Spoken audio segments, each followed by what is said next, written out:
Jama'a masu kallon mu barkanmu da haka. Barkanmu da sake saurara ku a cikin tashar karin fasaha tare da ni Abdulbasit Musa. Kasancewar internet ta zama ruwan dare leka gidan kowa. Wannan yasa amfani da email wani abu ne mai matukar amfani. Yaya mutane za su bude email? Menene amfanin email? Yana ɗaya daga cikin tambayoyin da mutane suke ta tambaya. Okay. Amfani da yanar gizo kusan ya zame mana dole yanzu matukar kana rayuwa a wannan duniya. So shi kuma email kamar ID card ne wanda zai nuna cewa ina da wani waje da nake rayuwa a yanar gizo, wanda wannan email din shine zai baka na cewa in kana nema na ga inda aka same ni, kamar gida ne a duniya, ko kuma in ce ID card ne a yayin da ka ji yawo mutane suke son san daga ina kake, zaka iya nuna musu katin ɗan ƙasarka. So email yana nuna cewa ni mutum ne a yanar gizo kuma ga email ɗina da duk in ka nema za ka same ni. Wanda wannan dalili ne yasa duka wani page da zaka je zaka ga suna buƙatar su san menene email ɗinka domin su tabbatar da cewa wanda suke tarayya da shi mutum ne. Shin ya zaka bude email? Mutane sukan tafi zuwa gurare da dama domin irin su cafe su waye a yayin da suna da wayar da za ta iya bude musu wannan email din domin ganin cewa sun bude email. So a yayin da kake amfani da Android abu ne mai sauki, inda ka je in zaka bude Play Store zaka ga sun ce ma add email. So a yayin da ka je add email din nan zaka iya sa existing a yayin da kana da shi. In kuma zaka bude open a new one, zaka bude wanda za su dinga baka suna, zaka ciki sai ka zaɓi maybe number wayar da za su dinga turo ma wani verification a yayin da aka so, wanda suna ne sai lambar waya, sai in kana da wani email din wani da kake so a yayin da mantuwa kake son sake samun ka, shi kansa email ɗina kana son ka dan samu ka gyara shi ko dan wata mantuwa, akwai irin security questions. Duka irin wannan tambayoyi ne da zaka iya amsawa sannan ka samu takarda a gida ka rubuta ka ajiye. Bana buƙatar tunanin kana buƙatar sai ka je wani internet cafe sannan zaka bude email, saboda ka dan sai data ka ta 100 ko 200 a wayarka sai kawai ka bude a hankali. Okay, menene wannan suna ne, wannan waye?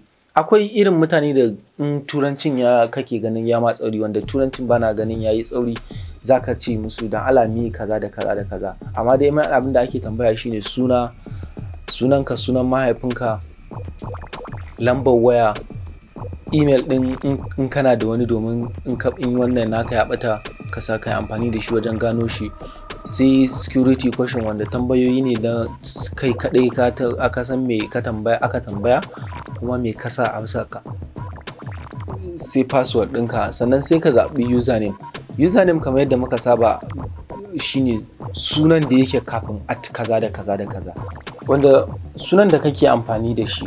Misali jakadan fasaha shine sunan email ɗina, shine kamar username na da yake identifying wannan username ɗina kenan, jakadan fasaha @gmail.com, wanda shine yake nuna cewa Gmail su suka bani wannan email.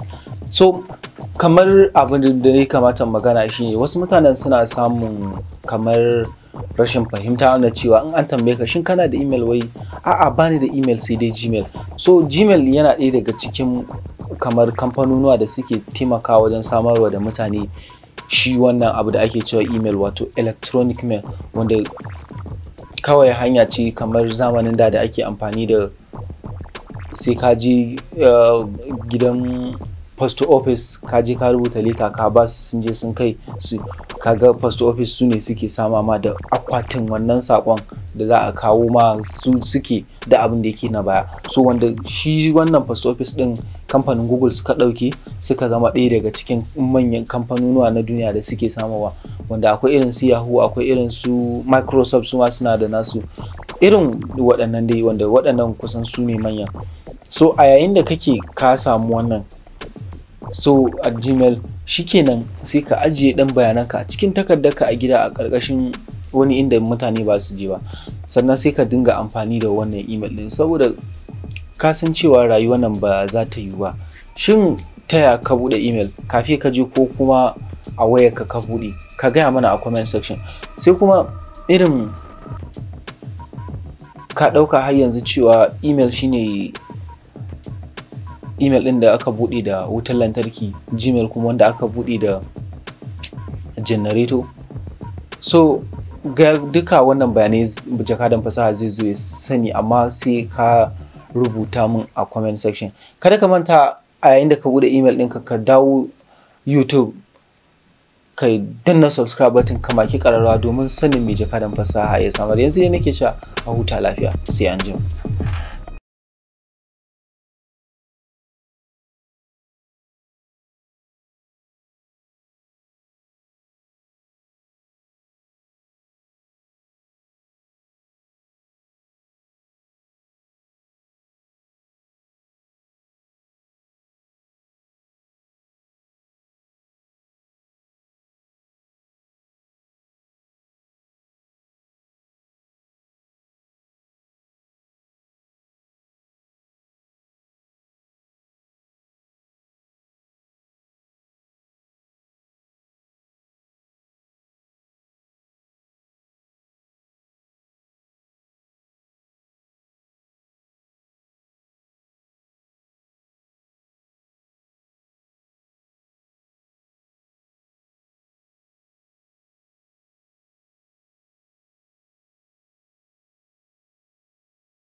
Jama'a barkanku da haka, barkanmu da sake sauraro ku a cikin tashar jakadan fasaha tare da ni Abdulbasit Musa, inda yau za mu tattauna akan abin da ake cewa privacy policy, wato kamar wani hanya da za ka san abin da kake amfani da shi na technology ko kuma wani kaya da ka siya menene iya huruminka da ko kuma bayanai da za su iya karɓa naka da kuma taya za su yi amfani da wannan bayanai.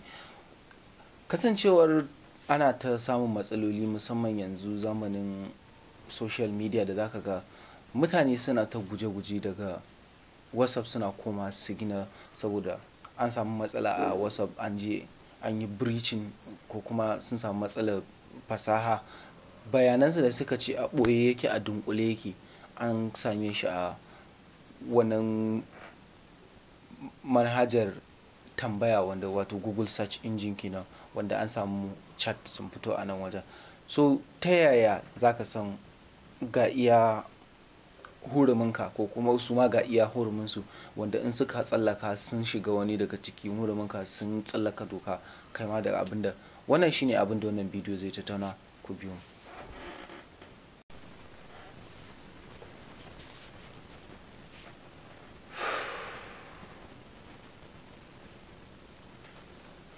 Jama'a masu kallon mu barkanmu da warhaka, barkanmu da sake shawarar da ku a cikin tashar jakadan fasaha tare da ni Abdulbasit Musa, inda a yau zamu yi magana akan privacy policy, wato shi kansa dokoki ko kuma ka'idoji da suka zagaye abubuwan da muke amfani da su na na'ura mai kwakwalwa, inda 25 ga watan Januwari shine ranar da ake cewa privacy policy na duniya, inda shekaru biyu baya an samu canjin wannan privacy policy kasancewar kungiyar gamayyar turai ta ba da, bayan an samu matsalar breaching na Britannica da Facebook, aka zauna aka bayani domin gyara wannan kundi na abu na. Shin kai da kake menene ma wannan privacy policy din?